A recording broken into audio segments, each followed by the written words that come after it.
नमस्कार दोस्तों, जय हिंद जय भारत। आज इस वीडियो में हमने यूजीसी नेट द्वितीय प्रश्न पत्र 2022 को लेकर आए हैं। क्योंकि पेपर नज़दीक आ गए हैं तो सेकंड पेपर की भी तैयारी होनी चाहिए। तो इसमें हम इस वीडियो में 22 क्वेश्चन लेकर आए हैं, जिनमें से देखते हैं आपने कितना तैयार किया है। तो देर ना करते हुए इस वीडियो को शुरू करते हैं। तो पहला क्वेश्चन है कोलय माला। कोलय माला कथा के रचनाकार हैं, कौन से हैं? रोड़ कवि, उद्यतन सूर्य, दामोदर शर्मा, ज्योतिषर। अब इसमें कौन सही है ज़रा बताइए, सोच समझकर बताइए कौन सही है। तो इसका सही है कौन सा? उद्यतन सूर्य। उद्यतन सूर्य मतलब 2 नंबर। कौन सा है? 2 नंबर। अगला प्रश्न देखते हैं कि बीसल देव रासो के रचनाकार हैं। किसके? बीसल देव रासो के रचनाकार हैं। कौन हैं बताइए? जकनिक हैं, सारंगधर कवि हैं, नल सिंह हैं, नरपत नाल हैं। कौन सही है ज़रा बताइए आप। बीसल देव रासो के रचनाकार हैं नरपत नाल। कौन है? नरपत नाल हैं। अगला प्रश्न देखते हैं कि आद्यमाड़ की रचना है। आद्यमाड़ की रचना है, किसकी रचना? आद्यमाड़ की रचना देखते हैं। प्राकट पेंगलम की है, संदेश रासक की है, जयचंद प्रकाश की है और प्रबंध चिंतामण की। इसमें उत्तर आपको छांटना है, छांटिए कौन सही है बताइए ज़रा। तो देर न करते हुए बताते हैं कि आद्यमाड़ की रचना है संदेश रासक। 2 नंबर सही है। क्या है? संदेश रासक। अब चौथा प्रश्न है। चौथा प्रश्न कहता है उक्त व्यक्ति प्रकरण ग्रंथ का विषय है। कौन सा विषय भैया? पुराण है और बा है प्रेम काव्य, सा भक्ति काव्य और दा जो है व्याकरण। तो आप बताइए कि उक्त व्यक्ति प्रकरण ग्रंथ का जो विषय है पुराण है, प्रेम काव्य है, भक्ति काव्य है, व्याकरण, इनमें से कौन सा सही है आप बताइए। तो इसमें का सही है जिसने 2 नंबर बताया है वो सही है। क्या है? व्याकरण। उक्त भक्ति काव्य प्रकरण का ग्रंथ जो है वो किस विषय से है? वो व्याकरण विषय से है। अब अगला प्रश्न देखते हैं अष्टछाप के कवि नहीं है। अब 4 ऑप्शन दिया है, इसमें कौन नहीं है जरा देखते हैं। कौन नहीं है? रैदास है, कृष्णदास है, परमानंद है, नंददास। तो आप कौन जानते हैं कि कौन नहीं है? अष्टछाप के कवि नहीं है। तो हैं कौन कौन? सबसे पहले देखते हैं। कृष्णदास हैं, परमानंद है, नंददास, ये अष्टछाप के कवि हैं। तो अब एक ही बचा जो कि नहीं है, तो वो कौन से नहीं है? अ नंबर क्या है? रैदास। ठीक। अब अगला प्रश्न है, कहते हैं कि राधा बल्लभी संप्रदाय के आचार्य हैं। राधा बल्लभी संप्रदाय के आचार्य हैं रामानुजाचार्य, गोस्वामी हिति हरिवंश, वल्लभाचार्य और शंकराचार्य। इनमें से कौन से हैं राधा बल्लभी संप्रदाय के आचार्य? बताइए बताइए कौन सही है?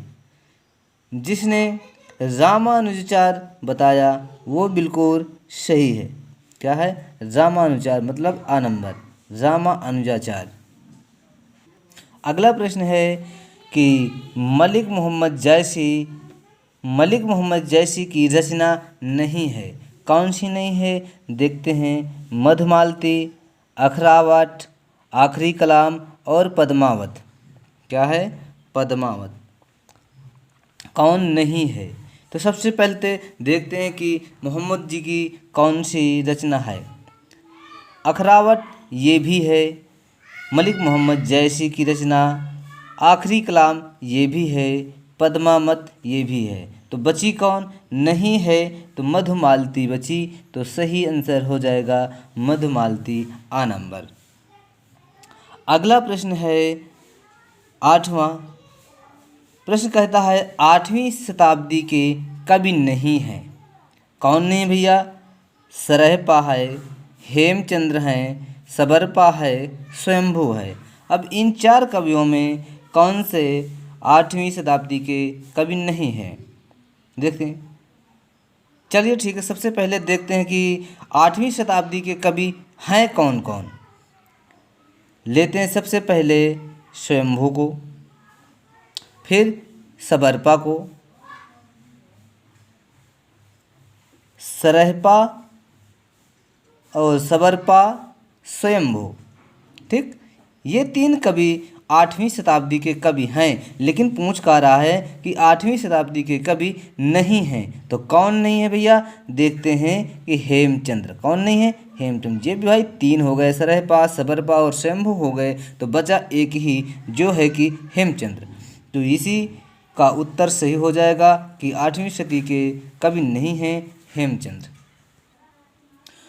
9वां प्रश्न है। 9वां प्रश्न क्या कह रहा है? सखी संप्रदाय को क्या कहा जाता है?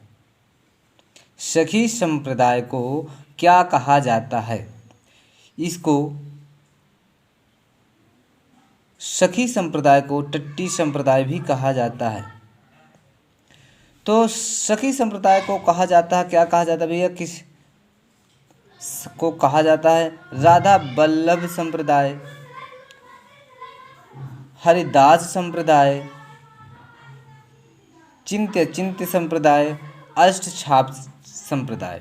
तो इसका कौन सा उत्तर सही होगा कि सखी संप्रदाय को क्या कहा जाता है?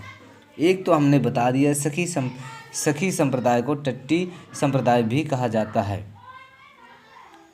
तो बताइए, तो जिसने ब नंबर लगाया है वही सही है, क्योंकि सखी संप्रदाय को हरिदास संप्रदाय भी कहा जाता है और टट्टी संप्रदाय भी कहा जाता है, सखी संप्रदाय भी कहा जाता है। ठीक, अगला प्रश्न 10वां है। क्या कह रहा है कि मैथिली का प्राचीनतम उपलब्ध ग्रंथ है? अब बताओ कौन सा सही है? 4 ऑप्शन दिए हैं, वर्ण रत्नाकर, कीर्तलता, चार्यापद, ज्ञानेश्वरी। ठीक, तो मैथिली का प्राचीनतम उपलब्ध ग्रंथ कौन सा है? वर्ण रत्नाकर, कीर्तलता, चार्यापद और ज्ञानेश्वरी। तो कौन सही है? ठीक, जिसने आ नंबर बताया वो सही है। क्या? वर्ण रत्नाकर। क्या है? वर्ण रत्नाकर मैथिली का प्राचीनतम ग्रंथ यही उपलब्ध है। ठीक, अगला प्रश्न 11वां है। कह रहा कि बौद्ध गान ओ दोहा, क्या है? बौद्ध गान ओ दोहा का संपादन किसने किया है? किसने किया है? 4 ऑप्शन दिया हुआ है, राहुल शंकरत्यान जी, सूर्यकांत शास्त्री, प्रबोध चंद्र बागची, हरप्रसाद शास्त्री। तो 4 में कौन सा बौद्ध गान ओ दोहा का संपादन किया है? ठीक, जिसने द नंबर बताया वो सही हो जाएगा, बिल्कुल सही, हरदास प्रसाद शास्त्री। इन्होंने बौद्ध गान ओ दोहा का संपादन किया। अगला प्रश्न देखते हैं कि दोहा या दूहा, दोहा या दूहा किस भाषा का लोकप्रिय छंद रहा है? क्या? दोहा या दूहा किस भाषा का लोकप्रिय छंद रहा है? ऑप्शन है पाली, प्राकृति, अपभ्रंश, अवधि। ये 4 उत्तर दिए हैं, इनमें से कौन सही है? बताइए। पाली, प्राकृति, अपभ्रंश, अवधि। ये 4 ऑप्शन में जिसने स नंबर लगाया है अपभ्रंश पे वो बिल्कुल सही है। ठीक, अगला 13वां प्रश्न कह रहा है साखी, क्या कह रहा है?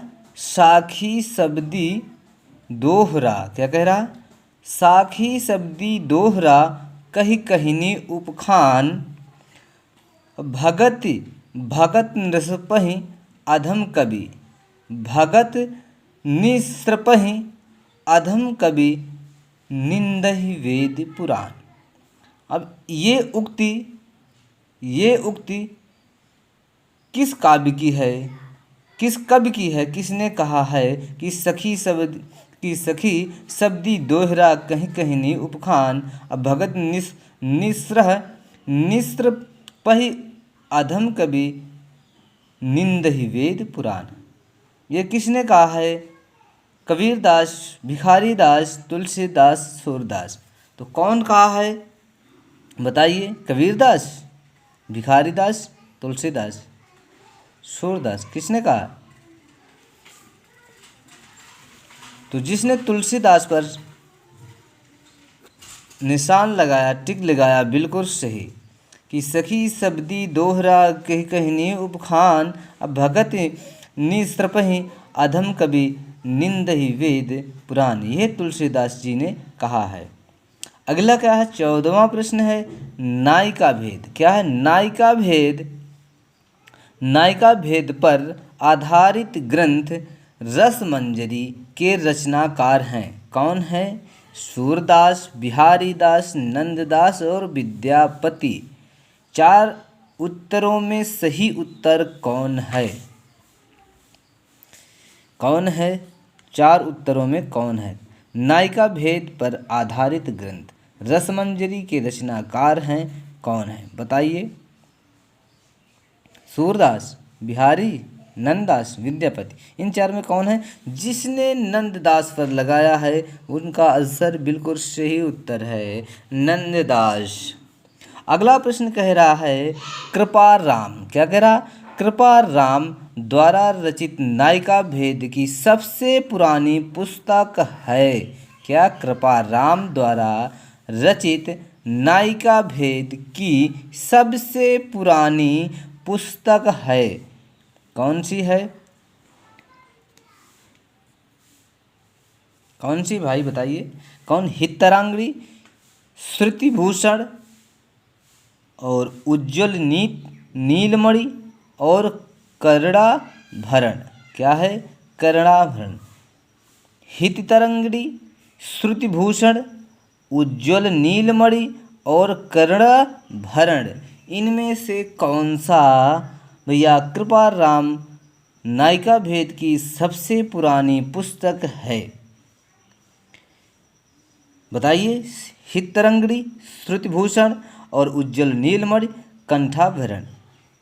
तो जिसने आ नंबर पर लगाया, पहला नंबर पर हितरंगिणी, उनका आंसर बिल्कुल सही उत्तर है हितरंगिणी। कृपाराम द्वारा जो रचित नायिका भेद का जो सबसे पुरानी पुस्तक है वो है हितरंगिणी। अगला प्रश्न 16वां है। 16वां प्रश्न क्या कह रहा है? कवि कुल कल्पतरु। क्या? कवि कुल कल्पतरु के रचनाकार हैं कौन है? देव हैं, केशवदास, चिंतामणि, भिखारी दास। बताइए कौन सही? देव और केशवदास, चिंतामणि, भिखारी दास। इनमें से कौन है बताइए। जिसने चिंतामणि पर टिक लगाया उनका सही बिल्कुल है, बिल्कुल सही चिंतामणि। कविकुल कल्पतरु के रचनाकार हैं चिंतामणि। अगला प्रश्न है 17वां। 17वां प्रश्न है क्या है? रीत मुक्ति श्रृंगारी कवि नहीं है। कौन है भैया? नहीं है। सेनापति द्विजदेव आलम ठाकुर ये रीत मुक्ति श्रृंगारी कवि नहीं है। बाकी रीतकालीन सारे कवि हैं। सेनापति भी रीतकालीन है, द्विजदेव भी और रीतकालीन है, आलम भी, ठाकुर भी, सब रीतकालीन हैं। लेकिन इनमें 3 भेद भैया हो गए, रीत मुक्त, रीतबद्ध और रीत युक्त। 3 भाई भागों में बढ़ गए। तो भाई बताइए कौन सा है रीत मुक्त श्रृंगारी कवि नहीं है? कौन नहीं है ये बताइए।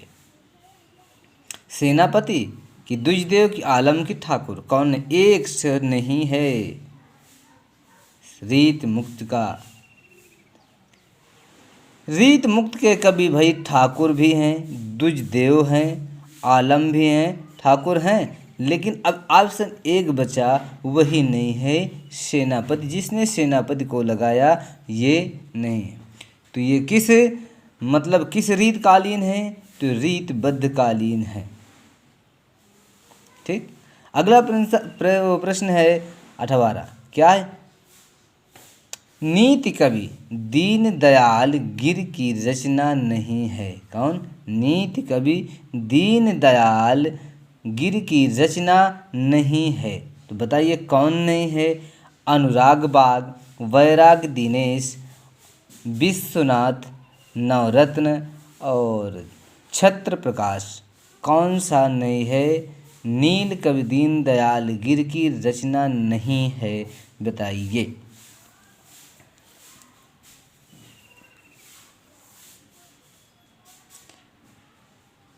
तो जिसने द नंबर लगाया, द नंबर के छत्र प्रकाश, वो बिल्कुल सही उत्तर है। अब ये अनुराग बाग, वैराग दिनेश और विश्वनाथ नवरत्नाकर, ये नील कवि दीनदयाल गिर की रचनाएं हैं। तो छत्र प्रकाश किसकी रचना है? कमेंट बॉक्स में बताइए, ये आपके लिए है। कौन है, किसकी रचना है? अगला है 19वां नंबर का है। 19वां नंबर क्या भाई? भेजे मन भावन के उधव के आवन की। क्या है? भेजे मन भावन के उधव के आवन की, सुधि ब्रज गावन में पावन जबै लगी। तो इस उपर्युक्त जो ये पंक्तियां हैं किस कवि की है? उपर्युक्त पंक्तियां किस कवि की हैं भाई, बताइए। रस कलश की हैं, गंगावतरण की है, उद्धव शतक की है और भ्रमर गीत की है। किसकी हैं बताइए। जिसने उद्धव शतक लगाया बिल्कुल सही आंसर, उद्धव शतक कह रहे हैं। भेजे मन भावन के उद्धव के आवन की, सुधि ब्रज गावन में पावन जबै लगी। ये उद्धव शतक कह रहे हैं। अब कौन सा है? 20वां नंबर है। क्या है? लाल चंद्रिका के रचनाकार हैं। कौन है भैया? लल्लू लाल जी, सदल मिश्र जी, गंगा प्रसाद शुक्ल और राजा शिव प्रसाद सिंह। मतलब यह लाल चंद्रिका के रचनाकार हैं लल्लू लाल जी, सदल मिश्र, गंगा प्रसाद शुक्ल और राजा शिव प्रसाद। तो इनके कौन सी रचना है कि लल्लू लाल और लाल चंद्रिका के रचनाकार हैं? जिसने लल्लू लाल जी को बताया बिल्कुल सही है आंसर, सदल मिश्र नहीं है। ठीक है, अगला प्रश्न देखते हैं। 21वां प्रश्न है। कह रहा फोर्ट विलियम, क्या?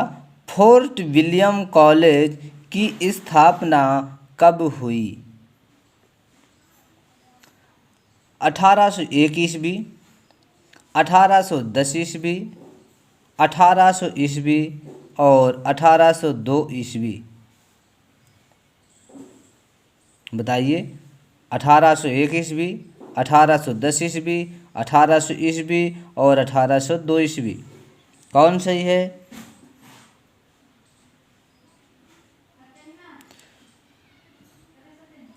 आप बोल रहे हैं ये भाई किस भाषा की गिनती लिखी हुई हैं? ये भाई शुद्ध हिंदी है, शुद्ध हिंदी भाषा, शुद्ध हिंदी लिखी है। पढ़ा होगा आपने, ये शुद्ध हिंदी है। क्योंकि हिंदी में हिंदी चलाना चाहिए, अंग्रेजी में अंग्रेजी चलाना चाहिए, इसलिए हमने हिंदी पढ़ाते हैं तो हिंदी को हिंदी से ही लिखते हैं भाई। हाँ हाँ, सब 1801 है, 1810 है, 1800 है, 1802 है। तो कौन सा इसमें? हाँ, समझ लिया, समझ लिया। तो जिसने लगाया 1800 में बिल्कुल राइट, बिल्कुल सही आंसर 1800, यानी फोर्ट विलियम कॉलेज की स्थापना 1800 ईस्वी में हुई थी। अब 22वां यानी कि लास्ट प्रश्न है उत्तरायण। क्या है? उत्तरायण महाकाव्य के रचनाकार हैं।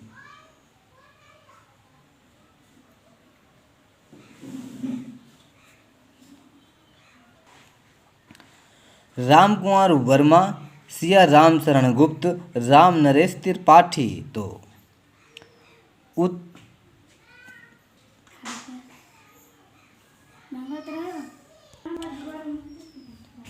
उत्तरायण महाकाव्य के रचनाकार कौन है?